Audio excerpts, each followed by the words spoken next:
I didn't really understand trucking. And when I started working for Bartlett, I was realizing that, man, a lot of the truckers I'm dealing with, they're small owner operators. You know, I guess when I always pictured trucking in the beginning, I was thinking of the Swifts, the Snyders, the Warners, that's, the big mega fleets.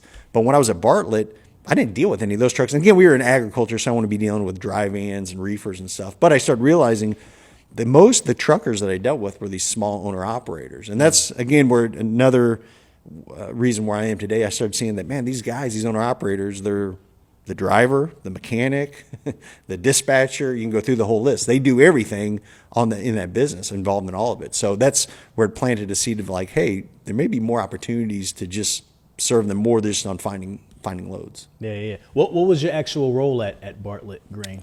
Yeah, so I was truck logistics manager, I think was my title. But Bartlett, they would buy grain all over the Midwest, primarily in I would say, Kansas, Oklahoma, those areas. And my job was to get it moved from that origin to that destination. So I would, at that time, early days, I would call these trucking companies up and say, hey, we got wheat out in Sublette, Kansas. It needs to get moved to Kansas City. The rate is 55 cents a bushel. Are you interested? Yes, no, yeah. And if they were, we had this little clipboard at that time that we would write their name on there, how many loads they're taking, and do that. But what I saw, though, when I started working there was like, hey, the grain company makes money moving or buying grain.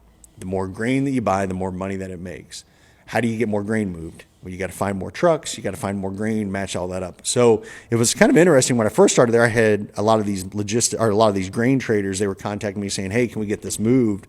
Well, within, probably 6 months of working there, I was pushing the traders, the commodity managers, saying, hey, I got trucks. Can you find more grain to move? So it was kind of a little reverse role. But because I realized, like, hey, we can move more grain if we got the trucks. Let's find more trucks and get that moved. So that was my main role.